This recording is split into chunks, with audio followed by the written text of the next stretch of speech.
अगर आप mutual fund में लंबे समय के लिए निवेश करते हैं तो पराग पारिक फ्लेक्सी कैप फंड का नाम आपने जरूर सुना होगा। ये देश के सबसे बड़े फ्लेक्सी कैप फंड्स में शामिल है। एक ऐसा फंड जिसने लंबे समय में निवेशकों को शानदार रिटर्न दिया है। लेकिन अब सवाल ये है कि क्या पराग पारिक फ्लेक्सी कैप फंड अब भी फ्लेक्सी कैप कैटेगरी का चैंपियन है, क्योंकि पिछले कुछ सालों में तस्वीर थोड़ी बदली है। कुछ दूसरे बड़े फंड्स ने हाल के समय में पराग पारिक से बेहतर प्रदर्शन किया है। तो क्या इसका मतलब है कि पराग पारिक फ्लेक्सी कैप फंड की चमक फीकी पड़ गई है, या फिर ये सिर्फ एक अस्थायी दौर है? इन सभी सवालों के जवाब इस स्टोरी में आपको देंगे। पहले समझिए फंड कितना बड़ा है। पराग पारिक फ्लेक्सी कैप फंड अब देश के सबसे बड़े एक्टिव फ्लेक्सी कैप फंड्स में शामिल है। जून 2026 तक इसका AUM करीब 1.43 लाख करोड़ रुपए पहुंच चुका है। यानी निवेशकों का भरोसा इस फंड पर अब भी मजबूत है। फंड की शुरुआत साल 2013 में हुई थी।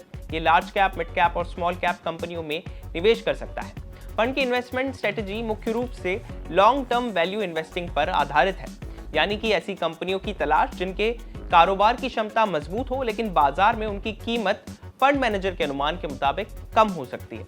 यानी फंड का फोकस सिर्फ इस बात पर नहीं होता है कि कौन सा शेयर आज तेजी से भाग रहा है, बल्कि सवाल ये होता है कि कंपनी का कारोबार अगले कई सालों में कितना बढ़ सकता है और उसकी मौजूदा कीमत उस संभावित ग्रोथ को पूरी तरह से रिफ्लेक्ट कर रही है या फिर नहीं।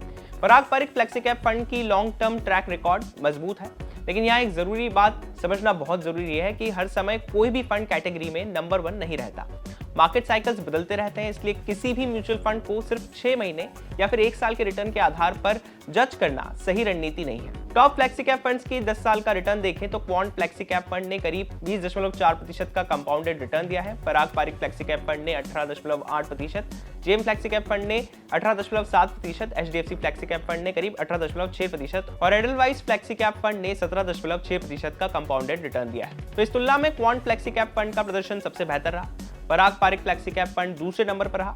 लेकिन यहाँ पर एक महत्वपूर्ण बात है, ये आंकड़े डायरेक्ट या regular plan, growth option, calculation date और रिटर्न मेथोडोलॉजी के आधार पर बदल सकते हैं। यानी कि 10 साल की लंबी निवेश अवधि में पराग पारिक का प्रदर्शन मजबूत रहा है, लेकिन तस्वीर साफ है, पराग पारिक हर अवधि में नंबर 1 नहीं रहा है और यही बात निवेशकों को समझनी चाहिए। अब आपको बताते हैं कि अगर किसी निवेशक ने इन फंड्स में 10,000 की SIP 10 साल के लिए की होती तो आज कितनी रकम हो जाती। इस अवधि में आपका 12 लाख रुपए निवेश होगा। क्वांट फ्लेक्सी कैप फंड में 35 लाख रुपए हो जाते हैं। पराग पारिक फ्लेक्सी कैप में ये 29 लाख रुपए हो जाते हैं। जेएम फ्लेक्सी कैप फंड और HDFC फ्लेक्सी कैप फंड में ये 28 लाख रुपए हो जाते हैं। एडलवाइस फ्लेक्सी कैप फंड में ये निवेश राशि 25 लाख रुपए हो जाती है। म्यूचुअल फंड में रिटर्न हर साल एक जैसा नहीं होता। 19% सालाना रिटर्न की गारंटी नहीं है। असल रिटर्न बाजार और फंड के प्रदर्शन पर निर्भर करेगा। लेकिन ये उदाहरण दिखाता है कि लंबे समय तक SIP और कंपाउंडिंग कितना बड़ा अंतर पैदा कर सकती है। पराग पारिक फ्लेक्सी कैप फंड की एक बड़ी खासियत है डाइवर्सिफिकेशन। फंड का निवेश कई अलग अलग सेक्टर में। पोर्टफोलियो में banking, software, power, automobiles, FMCG और एनर्जी जैसे सेक्टर्स शामिल हैं। यानी फंड किसी एक सेक्टर पर पूरी तरह से निर्भर नहीं है। इसके अलावा डेब्ट और मनी मार्केट इंस्ट्रूमेंट्स में भी निवेश रहता है। इससे बाजार में गिरावट के दौरान कुछ कैश और डेब्ट एलोकेशन पोर्टफोलियो को बैलेंस देने में मदद कर सकता है। ग्लोबल एक्सपोजर भी फंड की बड़ी खासियत है। पराग पारिक फ्लेक्सी कैप फंड की एक अलग पहचान है इंडियन और ग्लोबल कंपनीज में निवेश। यानी फंड का पोर्टफोलियो सिर्फ भारतीय शेयर बाजार तक सीमित नहीं है। ग्लोबल कंपनियों में निवेश से पोर्टफोलियो डाइवर्सिफिकेशन बढ़ता है। हालांकि फॉरेन इन्वेस्टमेंट पर रेगुलेटरी लिमिट्स का असर पड़ सकता है, इसलिए ग्लोबल एक्सपोजर हमेशा एक जैसा रहे ये जरूरी नहीं है। अब सबसे बड़ा सवाल, हाल का अंडर परफॉर्मेंस चिंता की बात है या नहीं? पिछले कुछ सालों में कुछ बड़े फ्लेक्सी कैप फंड्स ने पराग पारिक से बेहतर प्रदर्शन किया है, लेकिन क्या इसका मतलब है कि फंड खराब हो गया है? ऐसा जरूरी नहीं है, क्योंकि पराग पारिक की strategy long term value investing पर आधारित है और वैल्यू इन्वेस्टिंग हर मार्केट साइकिल में सबसे बेहतर प्रदर्शन करे ऐसा जरूरी नहीं होता है।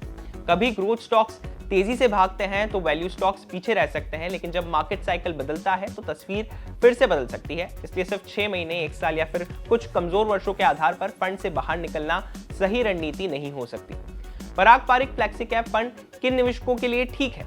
अगर आप 5 साल से ज्यादा अवधि के लिए निवेश करना चाहते हैं, आप इक्विटी मार्केट की वॉलेटिलिटी सह सकते हैं और लॉन्ग टर्म वेल्थ क्रिएशन चाहते हैं, तो पराग पारिक फ्लेक्सी फंड आपके कोर इक्विटी पोर्टफोलियो का हिस्सा हो सकता है। लेकिन अगर आपको 1 या 2 साल में पैसे की जरूरत है तो इक्विटी म्यूचुअल फंड में निवेश करना जोखिम भरा हो सकता है। और अगर आपके पोर्टफोलियो में पहले से कई फ्लेक्सी कैप फंड्स हैं तो नया फंड जोड़ने से पहले पोर्टफोलियो ओवरलैप जरूर चेक कर सकते हैं, क्योंकि कई बार अलग अलग नाम वाले फंड्स में एक जैसे शेयर मौजूद होते हैं। इसलिए सिर्फ नाम देखकर कई फ्लैक्सी कैप फंड्स खरीदना डाइवर्सिफिकेशन नहीं कहलाता है।